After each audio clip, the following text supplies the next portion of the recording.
From the East Texas Sports Network studios, powered by Texas Dairy Queen, a tradition of excellence, the ETSN podcast, where Clint Buckley and Mike Graham offer their, well, they just talk. But who really cares? It's what they do best. It's the lowdown on everything high school football in East Texas. And now, Clint Buckley and Mike Graham. Hello once again, everybody. Welcome to the Week 4 edition of the ETSN.fm podcast. Clint Buckley, joined as always by Mike Graham. What's up, Mike? Hey, how's it going? I'm excited to be here. Week 4. We're getting a little deep into this thing now, and we're starting to learn a lot of things about these teams, their true colors, and a lot of good things going around East Texas right now. A ton of teams are off this week, so we thought we might have a little fun this week on the podcast and discuss the 3-0 team so far in East Texas. I counted them up earlier today. There are 19 teams in our coverage area that have begun the year 3-0. Several others probably could have been 3-0 had they played last week, but we had some nasty weather kind of in the southeastern part of our region that canceled several games. But 3-0 is a great start to the season, no matter how you slice it, no matter how you play. The goal is to win games and win every game you play, and so far these teams have done just that. Look at what we have here. Talk about surprise 3-0 teams first. How about Jacksonville? 0-10 last year, and they're a proud program, and they've turned it around this year. They're 3-0. Had a crazy win last week against Mount Pleasant. I think they got off to a pretty big lead and had to kind of hold off Mount Pleasant there at the end, 50-48. But they're 3-0 this year. They're on bye week. We talked about 16-5A being one of the most difficult districts in the state, and we weren't even taking into account, a much improved Jacksonville team, which apparently they are. I mean, 0-10 a year ago, we weren't expecting a whole lot from them, but they're 3-0 out of the gate. Another team that was winless last year that's 3-0 is Big Sandy.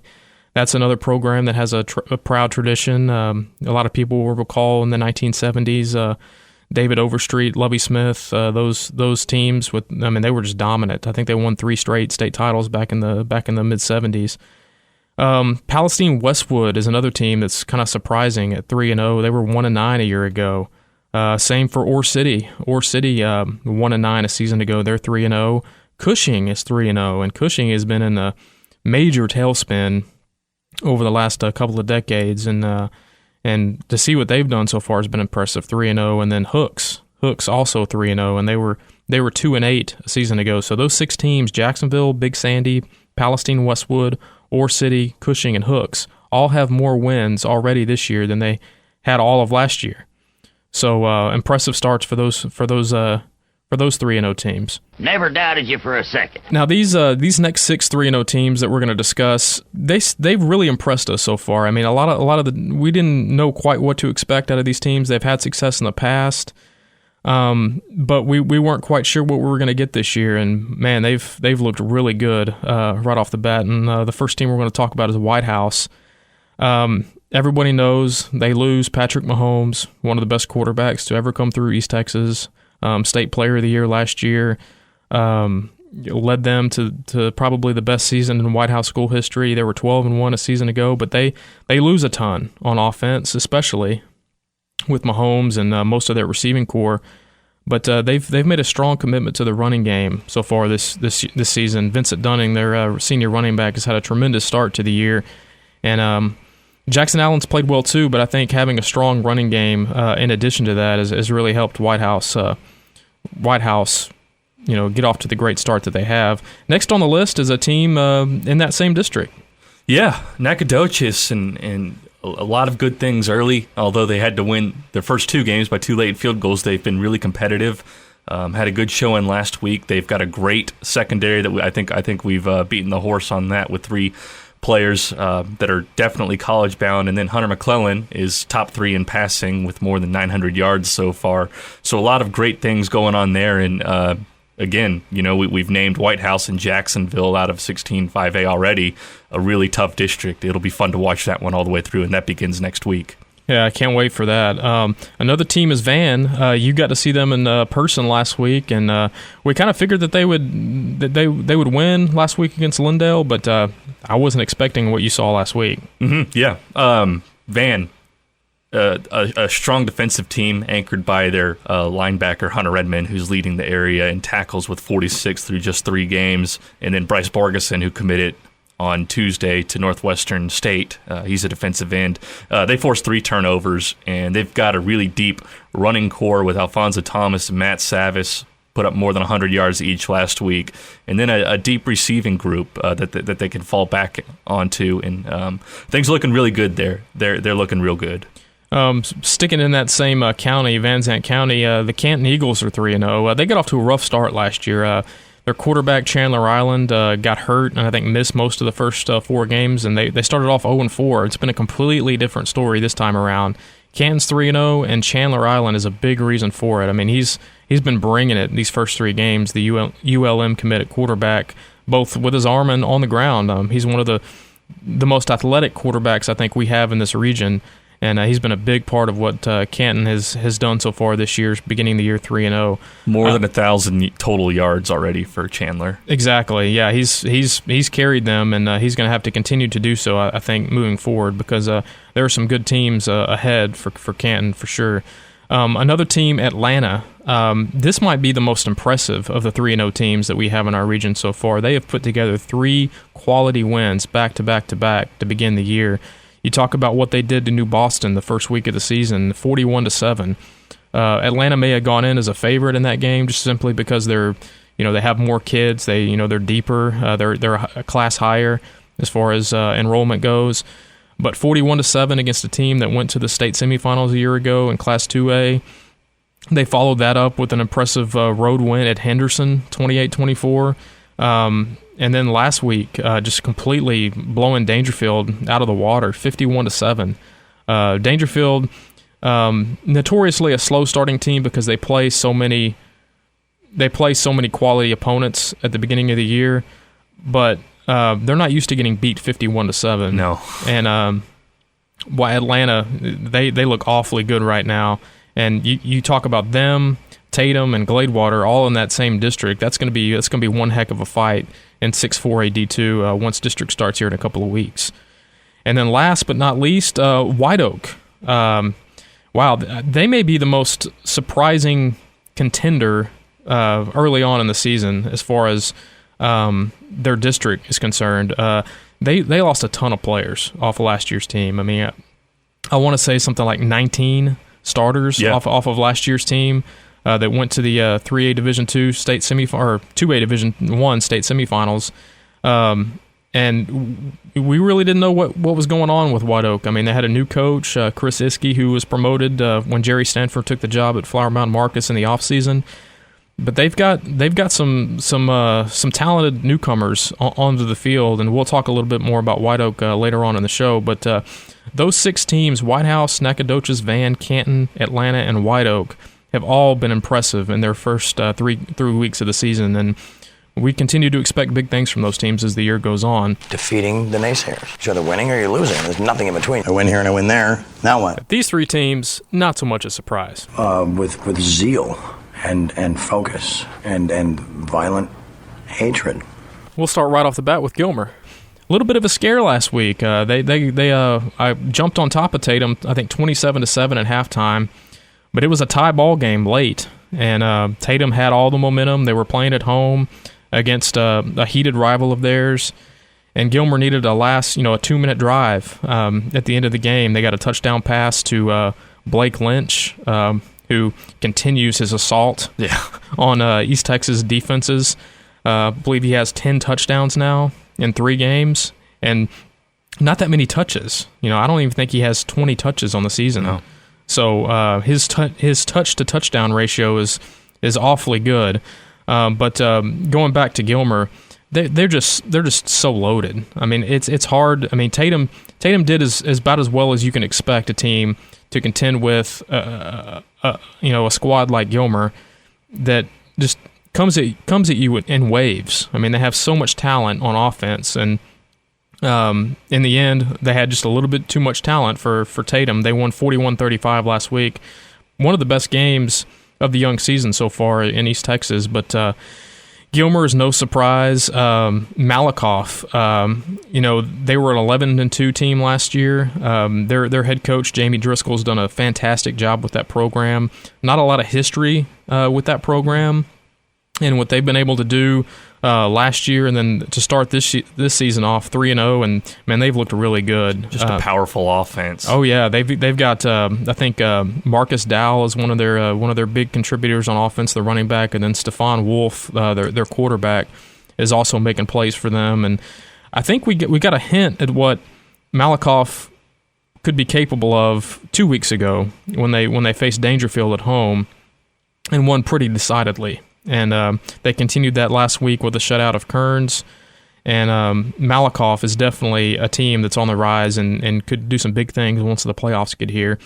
And then the last one, Corrigan-Camden. I don't think they surprise either one of us. They're 3-0. They had a ton of players back off of last season's 13-1 regional finalist team, namely their top two running backs, Keegan Mitchell and Malik Johnson, who both went well over 1,000 yards last year. I believe Mitchell finished with close to 2,400 on the ground last year, and they've just been lighting up the scoreboard early on. Beat Trinity last week, I believe, 58-27, scored 64, I think, the week before against Groveton.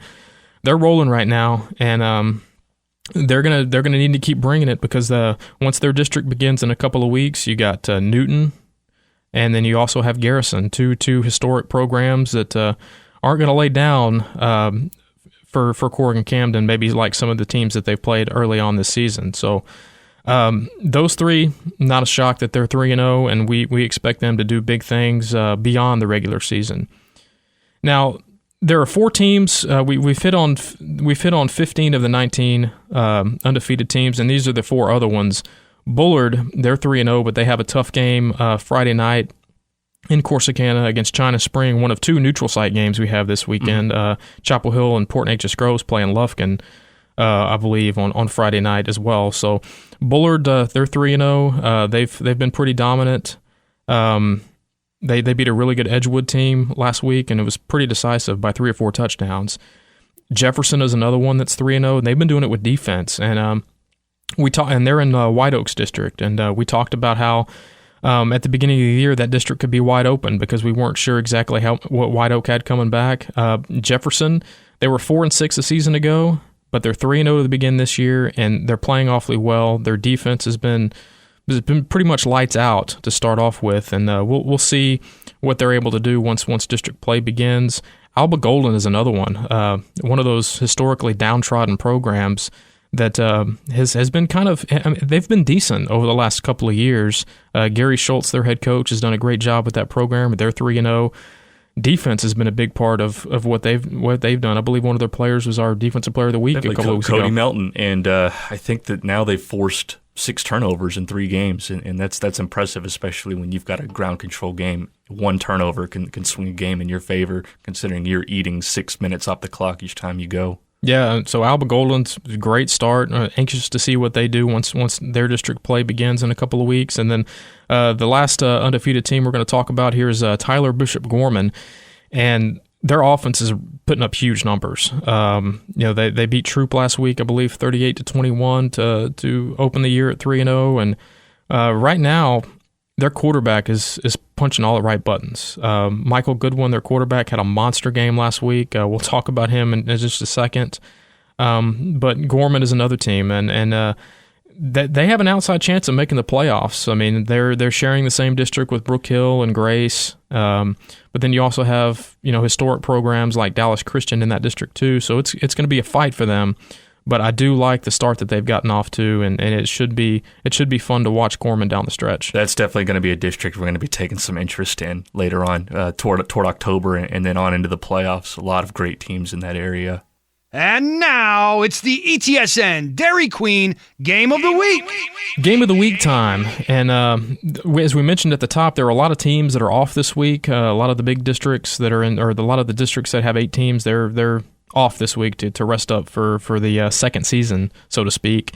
But we do have a pretty entertaining matchup going on in White Oak this Friday night. Tenaha and White Oak. It's a battle of 2 state-ranked teams. Tenaha, of course, is ranked number 3 in the state by the Associated Press in Class 2A, while White Oak entered the poll this week in 3A at number 10. This ought to be fun. I know you did a preview on this game. It's already up on ETSN.fm. Talk a little bit about what we should expect in this one. Yeah, definitely. Tenaha is traveling, and they're playing up, which isn't anything new for them. There aren't a whole lot of 2A teams that are keen on scheduling them for their non-district Not at all. So Tenaha's in this tough spot where it's got to find an opponent out of its level, which is great for it because it sharpens it up, but also usually has to travel. They don't want to come down to Tenaha. They want them to come play them. A lot of good things starting for Tenaha. Running back Kobe Caraway, 402 yards, 5 touchdowns, 42 carries, and that's only in 2 games because they got rained out last week. Exactly, yeah. DeAndre Thomas, 137 yards, so they can throw it if they have to. Their defense has been able to hold opponents very well this season. They crushed Joaquin and then held a Brook Hill offense that had put up, 600 yards against something like that, yeah. To 15 points and less than 300 yards. So that's impressive. And then you've got Jake Pullen, obviously, for White Oak, is one of those key and rare returners, an all-state defensive back last year. Playing a little offense, too, this year. Yeah. I believe he's caught a touchdown pass already for them this year. Their new quarterback, Cordell Smith, has put up some good numbers. They've got some good players. I mean, we say we didn't know much about them going into the year, which is true because none of these guys really had an impact on the team a season ago. But through 3 games, they look pretty good, and they look like they could be something to a force to be reckoned with once district rolls around and into the playoffs. Yeah, Smith is already a top 20 passer in the area, and he's got good receivers in Dax Davis and Gavin Centerfit. So a lot of things to look for in this game, and I think it's definitely going to come down to, can White Oak hold the Tenaha running game? Because if you force them out of their element, you're bound to be in better shape, but it's going to be tough with Caraway and company pounding the rock at them. Yeah, and you mentioned that Tenaha is, it's not like they can't throw it, but I think a lot of their success through the year this year has been based off of setting up the run game. The running game and Kobe Caraway and company getting it done on the ground. So Tenaha and White Oak is our ETSN.fm Dairy Queen game of the week. Should be a lot of fun. Players of the week, we want to give a shout-out to our offensive and defensive ETSN.fm and Dairy Queen Players of the Week. First off, we mentioned him briefly just a second ago, Michael Goodwin, the quarterback from Tyler Bishop Gorman. Monster numbers last week in their win over Troop. He was 28 of 34 for 455 yards passing, 4 touchdowns. And if that wasn't enough, on the ground, 19 carries, 157 yards, and 2 touchdowns. So that's 612 total yards of offense. 6 total touchdowns. He rushed for 2 touchdowns, but 6 total touchdowns, over 600 yards of offense, made our pick for Offensive Player of the Week a rather easy one. On defense, we were both on hand for this. Who's our Defensive Player of the Week? It's Longview defensive end Kyron Sheridan. 11 tackles, 3 for loss, and 2 sacks. And gosh, the Lobos needed every single one of them to hold off Neville at the end of the game. Yeah, I mean, to talk briefly about that game, it was 19-0 Longview at halftime. Longview looked great in all facets, really. They scored on their first 3 possessions, went into halftime, feeling good about themselves. As they had a rough start to the year, 0-2. But I mean, tell you what, Neville scored on their first series of the game. I think they had a long gainer on the first play of the third quarter. But you're right, though. Their defense came up huge in the second half and in the fourth quarter in particular. I think they stopped 2 Neville drives on downs and by sacks. And Sheridan was a big reason for that. So congratulations to Michael Goodwin, the quarterback from Tyler Bishop Gorman, and Kyron Sheridan, the defensive end from Longview, our offensive and defensive players of the week. All right, that's going to about wrap it up for this edition of the ETSN.fm podcast. As we mentioned, we have previews up already on some of the games going on this weekend. You can check that out at ETSN.fm. And until next week, y'all have a great weekend watching some high school football. Here I go, here I go, here I go.